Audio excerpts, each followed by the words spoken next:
What's up, fellow Genshin F2Ps and Swipeys? It's your boy Josh, and today we're here to talk about the Genshin 3.1 Part 2 character and weapon banners. Now, this review is less so talking about, the value of the characters in particular. I really wanted to take this time to actually talk about Nylo in the context of the banners, and as well to talk about the future of her place in Genshin. Nylo, for those who have seen the gameplay and have looked at the Twitter posts and updates on the character herself, understand that Nylo is quite the niche character.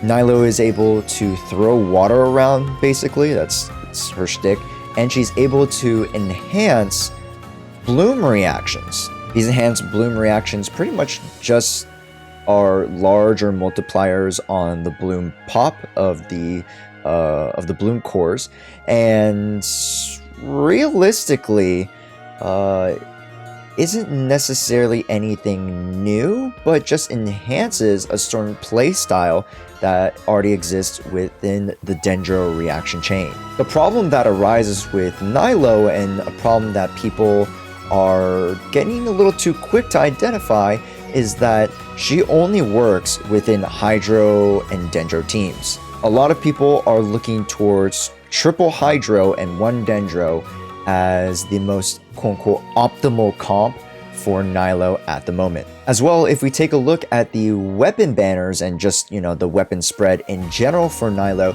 the one true weapon for her is going to be the signature Key of Cognizant. Even the Primordial Jade Cutter being one of the most premier single-hand sword weapons in the game is really just not that great of a stat stick for her. And if you go down the chain of 5-star and 4-star weapons, realistically everything just pales in comparison to what the Key of Cognizant can provide her. So why, Josh, would you want to pull for a character like Nylo?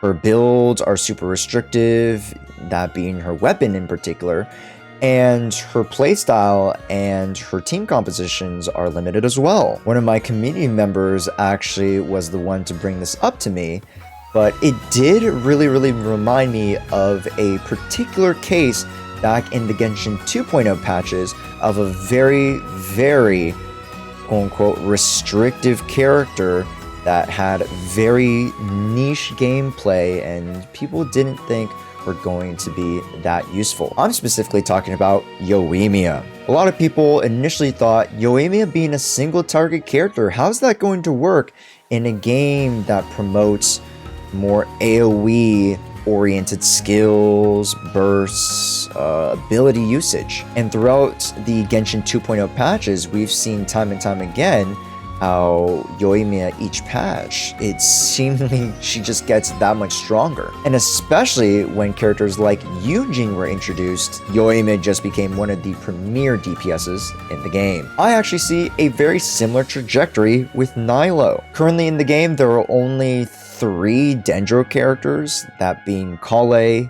Dendro Traveler, and Tignari. Soon, hopefuls such as Nahida, Alhaitham is supposedly confirmed as a Dendro character via the story quests, and a plethora of other Dendro characters to hopefully be introduced in the latter 3.0 patches. This is truly going to open up the gates for the Dendro and Hydro bloom comps, such that Nylo could be the premier character for these enhanced bloom teams. If this is a playstyle or a comp that you guys are looking to specifically build, I think Nylo is probably even a must pull. Obviously, we can't tell the future, and leaks, which I don't entertain of course, can only go so far. So for me, Nylo is a pull now and wait later to develop. We've seen time and time again how characters are introduced before their time, and once certain changes are made to the game and new characters, new weapons, new artifacts are introduced to the game,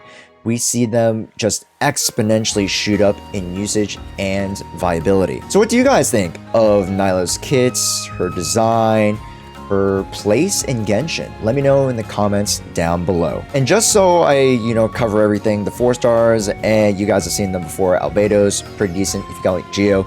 And the other weapons are actually really, really good. PJC is the premier sword weapon, and weapons like Dragon's Bane, Sack, and the new weapons are looking pretty promising. With that being said, that's going to end my sort of overview and projections of Nylo. Make sure you guys like and subscribe to the channel if you guys would like more interesting takes like this.